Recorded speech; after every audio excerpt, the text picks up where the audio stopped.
Olha só, a Academia Brasileira de Letras atualizou no último mês a lista de verbetes da língua portuguesa.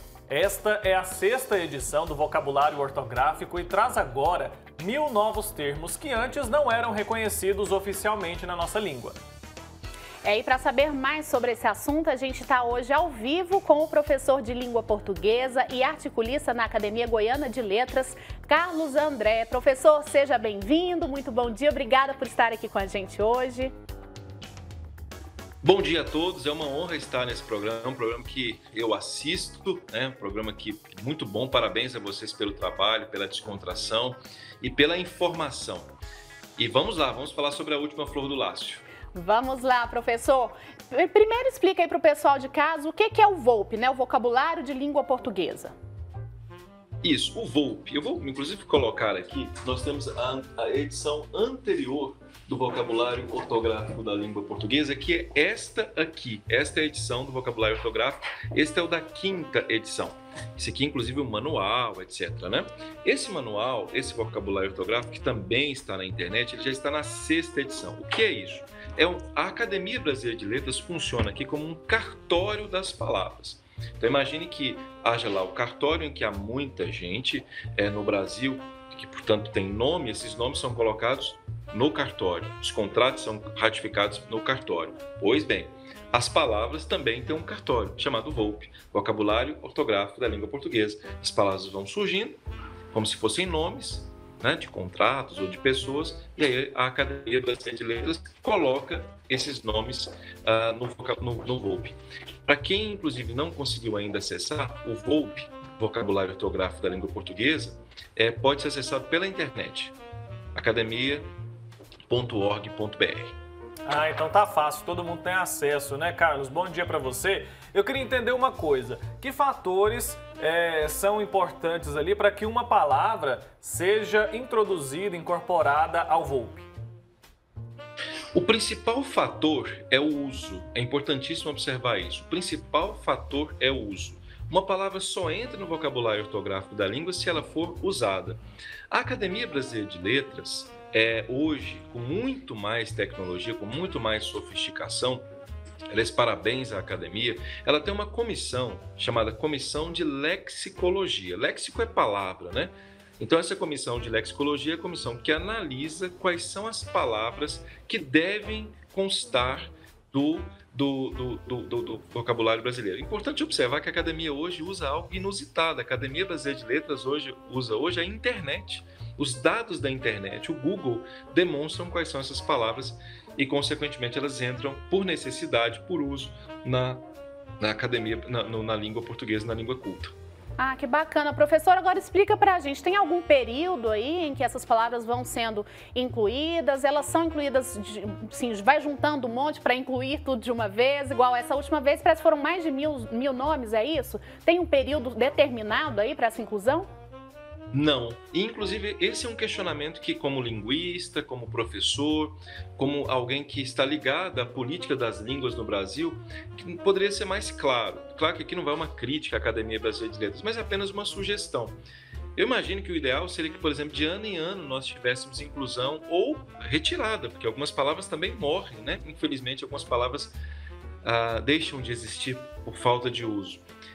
Esse, por exemplo, para vocês terem uma ideia, a última edição do VoLP é de 2009. Imagine, 2009. De 2009 para cá, 1000 novas palavras. É um tempo, digamos, razoavelmente grande. Então, infelizmente, não há uma lógica nisso, mas acredito que passará a haver, principalmente com base nas novas tecnologias. Foram incorporadas algumas palavras que estão sendo muito utilizadas não só aqui no nosso país, mas no mundo todo. Isso é uma tendência, isso acontece também em outras línguas e, por exemplo, outros países que falam português, eles têm alguma relação ou não? Cada país tem as suas regras ali, incluem as palavras de acordo com o seu tempo, com aquilo que consideram que seja necessário. Uma vez eu fui dar uma palestra em Portugal, foi muito interessante, lá em Lisboa, e aí quando cheguei eu pedi para que o colega pudesse me dizer como é que se apagava o abajur, e ele não entendeu o que eu disse. Eu disse, o abajur. Aí ele disse, sim, o candeeiro, disse ele, candeeiro. Ah, sim. Por quê? Porque em Portugal não se usa a palavra abajur. Abajur é uma palavra de natureza francesa, né? De origem francesa, assim como sutiã, não é? Que é sutiã aqui no Brasil.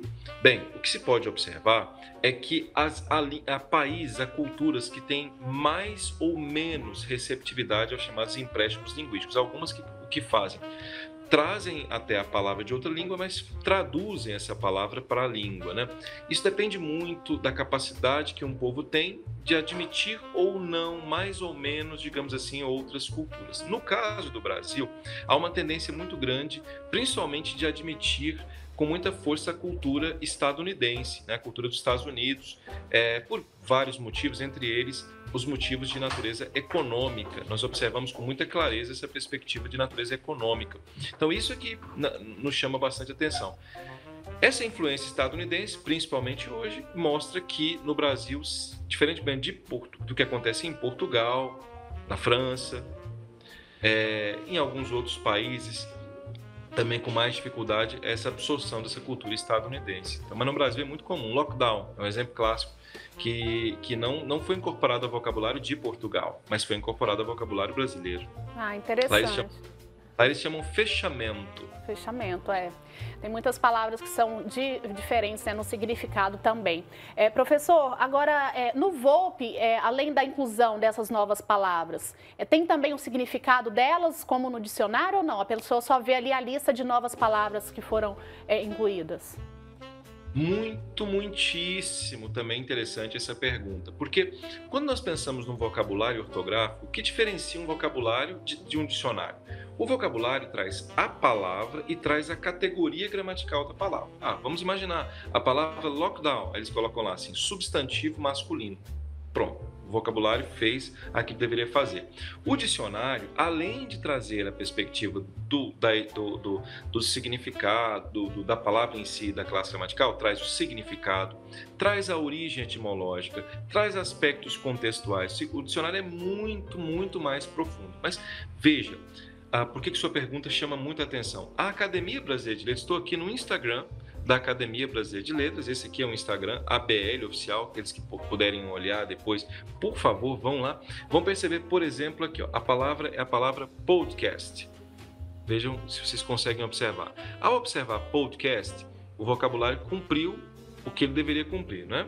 Mas ele vem aqui e diz, o que é podcast? Ele diz o que é podcast, qual é a definição de podcast.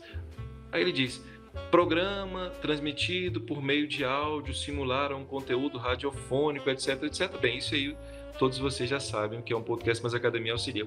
Ou seja, o Instagram da Academia está funcionando como um dicionário para as novas palavras. Bacana. Tá certo. Só uma última pergunta. Explica para quem está em casa, explica para a gente, quem são as pessoas que formam a Academia Brasileira de Letras? Essa é uma pergunta também muitíssimo interessante. Qualquer brasileiro pode fazer parte da Academia Brasileira de Letras, qualquer brasileiro, desde que ele tenha produção cultural, intelectual, voltada às letras. E quando eu falo em letras, não só literatura. Nós temos, por exemplo, lá um presidente da República, ex-presidente da República, Fernando Henrique Cardoso, que é sociólogo e tem literatura do ponto de vista sociológica e está na Academia Brasileira de Letras. Há lá o professor Evanildo Cavalcante Bechara, nosso maior gramático vivo no Brasil. Há lá também historiadores como José Murilo de Carvalho, que escreve uma obra extraordinária, né, sobre a história do Brasil. Então, o que se observa é que a época Machado de Assis, todos aqueles que fundaram a academia, não quiseram uma academia só de letras, mas quiseram uma academia de ciências, embora não tenha esse nome. Então, para fazer parte, o que tem que ter? Produção científica, tem que ter literatura, não necessariamente livros literários, mas qualquer livro. E aí há uma perspectiva que é, obviamente, ligada ao prestígio social, né? Não se entra na academia sob qualquer hipótese sem um prestígio, sem aquilo, vou usar uma palavra, sem network.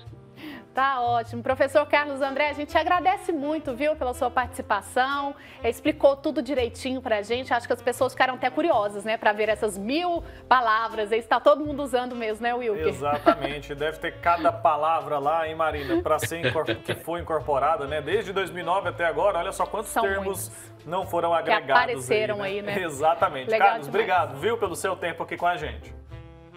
A honra é minha. Até a próxima. Obrigada, um grande abraço. É isso aí, gente. Bom demais, né? Aprender um pouco mais. Eu nem sabia, viu, Wilker? Confesso eu que não tinha, que tinha essa atualização aí feita de tempos em tempos, que não tem um período determinado, como o professor explicou pra gente.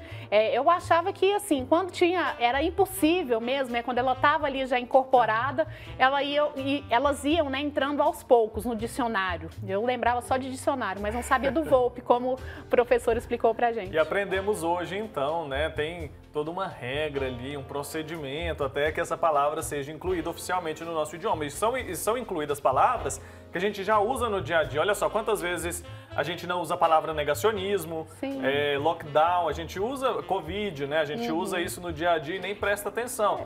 Essas palavras que eu disse, por exemplo, muitas delas, elas são emprestadas, né? Mas agora fazem parte, então, do nosso vocabulário oficial. E que há 2 anos atrás, por exemplo, a gente nem imaginava que fôssemos usar tanto, né? Nem conhecíamos essas palavras direito. Então, tá explicado, muito bom a gente aprender um pouquinho mais sobre a língua portuguesa. A gente agradece, né, os nossos professores sempre aqui que participam.